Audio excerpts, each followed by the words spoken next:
नमस्कार मित्रांनो, पीक विम्याचं वाटप बऱ्याच जिल्ह्यांमध्ये सुरू झालेलं आहे. मराठवाड्यामध्ये जवळपास सगळ्या जिल्ह्यांना पीक विम्याचं, काही जिल्हे सोडले 1-2 तर सगळ्यांना पीक विम्याचं वाटप झालेलं आहे. पण काही जिल्ह्यांमध्ये बघा, आता परभणी जिल्ह्यामध्ये सपोज आपण घेऊया. परभणी जिल्ह्यामध्ये पूर्णा तालुका व इतर तालुक्यांना पीक विमा अद्यापही भेटलेला नाही. ह्याचं कारण सांगतो बघा. परभणीमध्ये 44,252 फॉर्म ही गव्हर्नमेंटने रद्द केलेले आहेत. यामध्ये काय होईल, काय निर्णय येईल त्याची देखील अपडेट लवकरच येईल बघा.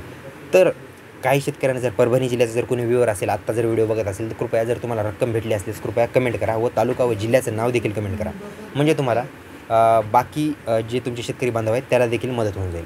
त्याचप्रमाणे आता बाकी जिल्ह्यांची काय अपडेट आहे ती देखील मी व्हिडिओमध्ये सांगतो बघा. आता काही जिल्ह्यांना पीक विमा, आता नांदेडमध्ये मी काल पाहायला गेलं तर काल आपण 2-3 तालुके सांगितले, त्या तालुक्यांना रक्कम भेटलेली आहे. नांदेडमध्ये देखील 80%च रक्कम अद्याप गव्हर्नमेंटने हे केलेलं आहे, वाटप सुरू केलं आहे. पण बाकी 20% शेतकरी अद्याप प्रतीक्षेत आहेत. त्यांना कधी भेटेल ह्याच्या संदर्भात देखील मी सर्व अपडेट देतो. आता बघा, त्यामध्ये पाहायला गेलं तर आता नांदेडमधले आता जेवढे आता अर्धापूर व उमरी तालुक्यातले पाहायला 54 व 61 एवढे गावांना रक्कम भेटली होती. त्यानंतर बघा, ह्यामध्ये आता पाहायला गेलं तर नांदेडमध्ये बघा, कंधार, किनवट, कंधारमधले 127 गावांना, त्याचबरोबर किनवटमध्ये 180 गावांना, त्याच्यानंतर दिगलोरमध्ये 114, या 3 तालुक्यांमध्ये बघा खूप मोठी रक्कम होती. ह्या रकमेचा 70% वाटप शेतकऱ्यांना झालेलं आहे. बाकी 30% शेतकऱ्यांना अजून मेसेज आलेले नाही आहेत. जर तुम्ही 70%मध्ये मोडत असेल तर कृपया कमेंट लगेच करून सांगा. त्या अगोदर जर चॅनलवर नवीन असाल तर माझं नाव आहे सम्राट आणि स्वागत आहे तुमचं शेतकरी सम्राट यूट्यूब चॅनलमध्ये. जर चॅनलला अद्यापही तुम्ही लाईक, सबस्क्राईब व शेअर केलं नसेल तेही करून घ्या व माझ्या डाव्या साईडला बेल आयकनचं जे बटन दिसते त्याला देखील दाबा. म्हणजे तुम्हाला कृषी संबंधित नवनवीन GR किंवा नवनवीन ज्या काही योजना येतील त्या सर्वात लवकर तुमच्यापर्यंत पोहोचवण्याचा मी प्रयत्न करतो. तर बघा, आता पाहायला गेलं तर किनवटमधले 127 आणि कंधारमधले 181 एवढ्या गावांची आता यादी देखील आपल्याकडे आलेली आहे. ह्यामध्येच बघा पाहायला गेलं तर मित्रांनो 44,252 शेतकरी हे अपात्र परभणी जिल्ह्यामध्ये राहणार आहेत.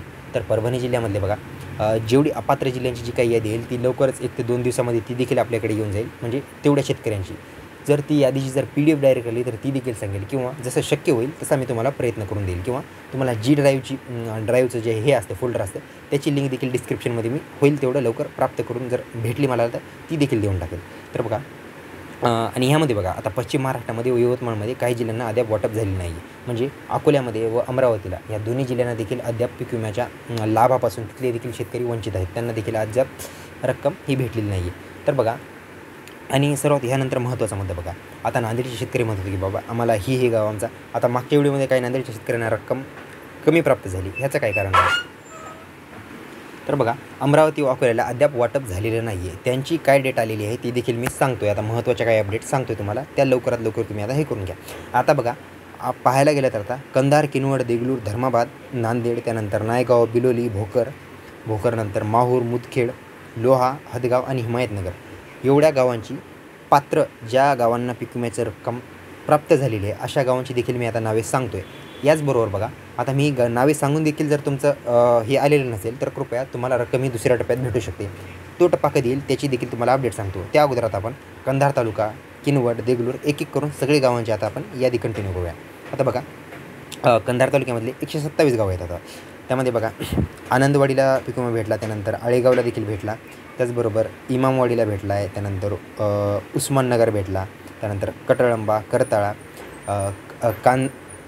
कांधरेवाडी, त्यानंतर कांथाडोह, काळक्याला देखील भेटला आहे, त्यानंतर कुर्ला, त्यानंतर कोटबाजार, त्यानंतर कवठावाडी ह्या गावांना पीक विमा भेटला. त्यानंतर बघा, गगनबीडला देखील भेटला, गांधीनगरला भेटला, गुंटूरला भेटला कंधार तालुक्यात, त्यानंतर गुत्तेवाडीला भेटला, गुलाबवाडी झाल्यानंतर गोगदरीला भेटला, त्यानंतर गोनार, त्यानंतर घुबडवाडीला भेटला, घोडजला भेटला, चिंचोळी पिकेला भेटला, त्यानंतर चिखल भोसरीला देखील भेटला, त्यानंतर चिखली, त्यानंतर चौकी पाया ह्या गावांना पीक विमा भेटला आहे. त्याचबरोबर बघा, तेलंगवाडीला भेटला, त्यानंतर दाताळ्याला भेटला, दिंडा, दिग्रस खुर्द आणि दिग्रस बुद्रुक या दोन्ही गावांना भेटला, त्यानंतर दैठाण्याला भेटला, त्यानंतर धर्मापुरी माजरे, त्यानंतर धानोरा, नंदनवन, त्यानंतर नंदन शिवनी, नवघरवाडी झाल्यानंतर नवरंगपुऱ्याला भेटला, त्यानंतर नागळगावला, त्यानंतर परांडा कंधार तालुक्यातला या गावांना भेटला.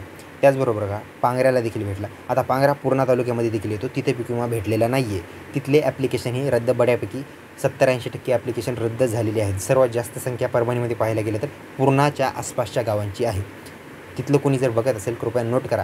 आणि जर रक्कम जरी तुम्हाला उर्वरित शेतकऱ्यामध्ये जे काही 20-30% राहिले त्यांची ॲप्लिकेशन रद्द झालेली नाही आहेत, त्यांच्यापैकी जर तुम्ही असाल रकमेचा जर लाभ अद्याप भेटलेला असेल, कृपया तुम्ही देखील कमेंट करून सांगा. तुमचे बाकी शेतकरी जेवढे बांधव आहेत त्यांना देखील थोडीफार मदत होऊन जाईल. तर बघा, पांगऱ्याला भेटला, त्यानंतर पानभोशीला देखील भेटला, त्यानंतर शिवडी त्यानंतर पाताळ गंग्याला भेटला, त्यानंतर पिंपळ्यांची वाडीला भेटला, त्यानंतर पोखरणीला भेटला. पोखरणी परभणीमध्ये देखील आहे. तिथे रक्कम प्राप्त अद्याप झालेली नाही आहे. जर कुणाला आज उद्या मेसेज आला कृपया कमेंट करून सांगा.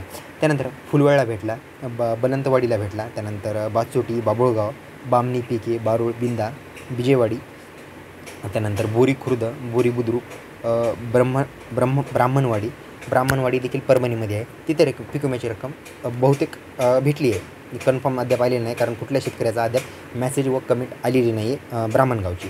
त्यानंतर बघा, भुकमरेला देखील आला, भुत्याची वाडी, भेंडेवाडी झाल्यानंतर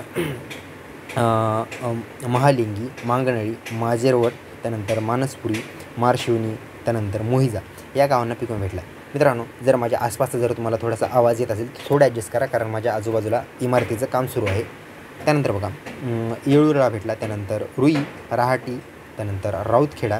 आता रहाटी बघा, हे परभणी एरियामध्ये देखील आहे. त्यानंतर लडका, लालवाडी, वंजारवाडी, वहाड, वारवंट झाल्यानंतर शिरढोण, शिरसी खुर्द, शिरसी बुद्रुक.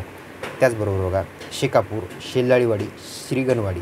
तर बघा मित्रांनो, एवढे गावं सांगून देखील यामध्ये देखील जर तुमच्या गावाचं नाव नसेल कृपया कमेंट करा. व तुम्हाला या गावांमध्ये जर तुम्ही कोणी असाल, रक्कम भेटली असेल, तुम्ही देखील कमेंट करून सांगा. मी गॅरंटी देतो पुढच्या व्हिडिओमध्ये लगेच तुमचा जसा वेळ भेटेल तसं मी तुमचे आभार तर मानेल, तुमचं नाव देखील व्हिडिओमध्ये घेण्याचं काम करेल. त्यानंतर बघा, सोमठाण्याला भेटला, त्यानंतर संगमवाडीला देखील भेटला, हनुमंतवाडीला भेटला. त्याचबरोबर हनुमंतवाडी झाल्यानंतर हरबळ, हळदा, हाडोळी, BS, त्यानंतर हातकायळ, हसूळ, त्यानंतर हिस्से, औरळ, हिप्परगा, शादिवण. एवढ्या गावांना बघा, जवळपास 127 गावांना कंधार तालुक्यामध्ये पीक विम्याचं वाटप हे सुरू झालेलं आहे. कारण बघा, वाटप जरी आज झालं उद्या झालं तर तुम्हाला मेसेज थोडासा डिले होऊ शकतो, याबाबत तुम्ही काळजी करू नका. जर ही देखील होऊन देखील या 5 ते 7 दिवसात जर तुमच्या खात्यावर रक्कम नांदेड जिल्ह्यामध्ये जर जमा झाली नाही, कृपया कमेंट करा. कारण बाकी जर समोरची जी काही यादी येईल, जी अपात्र शेतकऱ्यांची यादी किंवा जी काही अपडेट येईल ती मी सांगायला देखील मोकळा होईल. तर बघा, ही जिल्ह्यांची छोटीशी एक अपडेट होती. यामध्ये जर अजून काही नवीन GR आले, नवीन काही सूचना गव्हर्नमेंटमार्फत आली तर ती तुम्हाला सर्वात फास्ट पोहोचवण्याचं काम मी करत राहील. तर चला, इथपर्यंत व्हिडिओ पाहिला असेल, व्हिडिओची माहिती जर महत्त्वाची वाटत असेल तर काय बघताय, व्हिडिओला लाईक करा, सबस्क्राईब करा व जास्तीत जास्त शेअर करा. अशीच महत्त्वाची माहिती घेऊन आपण पुढच्या व्हिडिओमध्ये देखील येणार आहोत. तोपर्यंत धन्यवाद.